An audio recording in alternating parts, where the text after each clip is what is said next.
The sound of breaking glass was nothing compared to the gasp that swept across the dining hall. Evelyn Turner, dressed in pearls and pride, had just grabbed Grace, the quiet maid, and ripped her uniform in front of 20 elite guests. For a heartbeat, it felt like the chandelier above had stopped glowing. Grace froze, her hands trembling, her dignity torn with the fabric. The guests stared in shock, forks suspended in the air. Then Jack Turner rose from his chair, his jaw tight, his eyes filled with fire. His mother had gone too far. Grace was 28, a young black woman with soft, hard-working hands and a calm spirit. She had lived quietly, never seeking attention, only doing her duties faithfully. Inside the Turner mansion, her presence was steady. She cleaned, she served, she listened. But her quiet grace could not go unnoticed. It was what gave her name its meaning. From the very first day she entered the house, Jack Turner, the heir of the family, had admired her. Jack was in his early 30s, a man born into riches but not blinded by them. His admiration for Grace wasn't about beauty alone, though her dark eyes carried strength. It was about patience, the way she endured insults without bitterness, the way she respected everyone from gardener to butler. That dignity drew him, but admiration was dangerous in a house where Evelyn Turner's sharp eyes missed nothing. Evelyn was a woman of rules, appearances, and control. To her, servants were not people, only tools. And Grace, however humble, had begun to irritate her. It started small. "Don't walk so loudly," she snapped, though Grace's steps were light as air. When Jack praised the table flowers, Evelyn quickly corrected him. It was the florist, not the maid. Grace always bowed her head and whispered, "Yes, ma'am." But Evelyn noticed Jack's voice soften when he spoke to Grace. That was dangerous. One afternoon, Evelyn's friend Margaret Dawson visited. As Grace poured tea, Margaret's eyes narrowed. "She's rather pretty for a maid," she whispered. Evelyn's face hardened. "Pretty? She's ordinary. She will never be more than help in this house." Grace heard the words, but carried on as if nothing touched her. Jack, however, noticed. One evening, he stopped Grace quietly in the corridor. "You don't have to take her words," he said. Grace's voice was steady. "It's my work, sir. Words don't change that." Jack's jaw clenched. "One day I'll show you you're worth more than how she treats you." Grace lowered her gaze quickly. Still, a hidden warmth sparked inside her. The mansion soon buzzed with preparations for a grand dinner. Evelyn planned every detail with military precision. Guests would include the city's wealthiest families and business leaders. To her, the dinner was a stage to display power. For Grace, it was a test. Clara, another maid, whispered, "She's planning something. Be careful." Grace only replied, "We'll do our work, that's all." But Evelyn had watched Jack watch Grace too many times. She wanted to make a statement. Loud, cruel, unforgettable. The night before the dinner, Evelyn summoned Grace. Her voice was calm, her words sharp. "You may fool others with your quiet ways, but hear me. This is not your home. You are not family, and you will never think of my son as more than your master. Do you understand?" Grace bowed her head. "Yes, ma'am." Evelyn's eyes were cold. "Good, because if you forget, I will remind you in front of everyone." Grace left with a heavy heart, but steady steps. Another storm to endure, she told herself, but storms always break. The night of the dinner came. The mansion glowed with chandeliers and polished silver. Luxury cars lined the driveway. Inside, violins played softly as guests filled the hall. Grace moved quietly, carrying trays with careful steps. Clara brushed past her, whispering, "Steady hands, Grace. We just need to survive tonight." Grace nodded. Wealthy men shook Jack's hand. Women in gowns swept into the hall. Margaret Dawson was among the first, smiling wide, but with eyes sharp. Grace stood near the entrance with a tray of wine. Jack caught her eye as he guided a couple inside. He gave a small nod. She lowered her gaze quickly, but the warmth carried her through the next hour. Dinner was announced.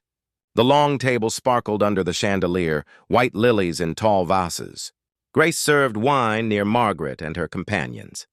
One woman whispered, "Such a pretty girl to be only a maid." Margaret smirked. Pretty things in uniforms can be dangerous. Evelyn's lips curled into a cold smile. She said nothing, but her eyes went straight to Jack. He was watching Grace again. By the second course, Evelyn's patience broke. She leaned to Margaret and whispered, "Watch this." It happened fast. Grace stepped forward to serve near Evelyn. Her hands were steady, her steps careful, but Evelyn's voice sliced the air. "Stop!" The room hushed. Evelyn's eyes were sharp. 2 years in my house and you cannot walk properly with a tray? Look at you, standing as if you belong here," Grace whispered. "I'm sorry, ma'am." Evelyn's hand shot out, gripping her arm. Gasps spread across the table. "You think my son's politeness makes you more than what you are? You are nothing but a maid."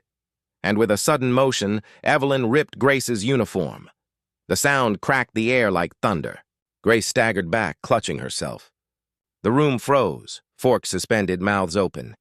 Margaret's hand flew to her pearls. Grace's face burned, tears stung her eyes, but she held them back. Then Jack's chair scraped against the marble. He stood slowly. His face was calm, his eyes blazing. He took off his jacket and draped it gently over Grace's shoulders, shielding her torn uniform. His hand steadied her trembling arm. "Mother." Jack's voice was low, sharp. "That was enough." Evelyn's lips parted in disbelief. Jack continued. "You humiliated her not because she failed, but because you despise her. Tonight you've shown cruelty, not class." Gasps rippled across the guests. Evelyn's face paled. "You defend her over your own family?" she hissed. Jack's reply was steady. "I defend what is right. That is what family means." Silence filled the hall, heavy as stone. Grace's tears finally fell, but Jack's jacket shielded her shame. His words echoed inside her, stronger than any insult Evelyn had thrown. Margaret tried to laugh and shift the mood, but the night had already shattered. Guests excused themselves early, whispers buzzing. Later, Clara squeezed Grace's hand. "You stood tall," she said softly. Grace shook her head.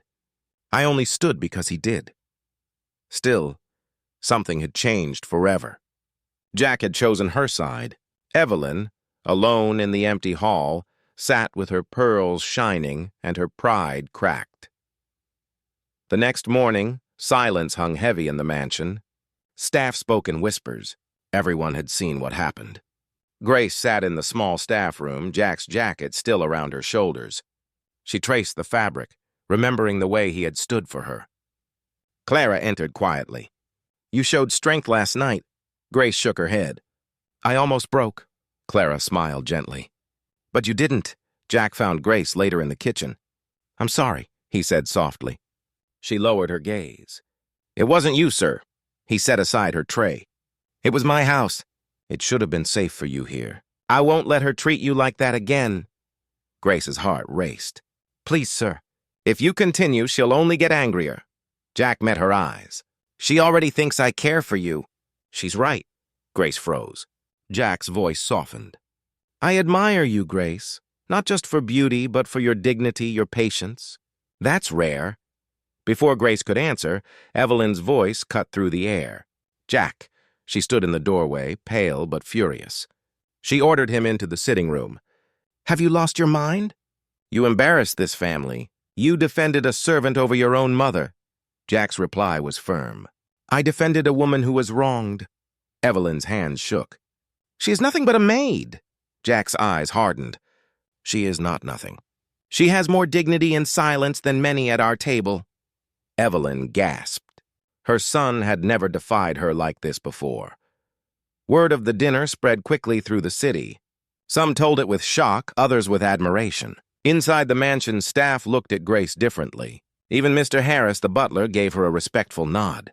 Grace, however, felt no triumph, only exposure. That night, she prayed quietly. "Lord, I never asked for this. I only wanted to work. Guide me." Days later, Evelyn called Grace to her room.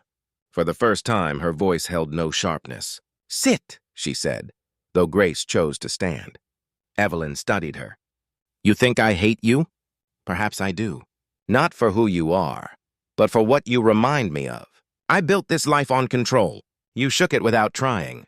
Jack sees something in you I cannot change, her voice cracked. And when he stood against me, I felt powerless. Grace steadied herself. I don't want power, ma'am. Only peace. Evelyn's eyes glistened. And perhaps that is why he loves you. That evening, Jack found Grace by the garden steps as the sun dipped low. His voice was steady. My mother may never accept us fully. I don't care. Grace, I love you and I always will. Her breath caught, words lost. The mansion glittered as always, but something had shifted forever.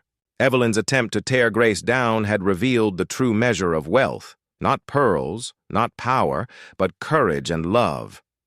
And though the world whispered, inside those walls one truth remained. Dignity cannot be stolen, and love cannot be silenced.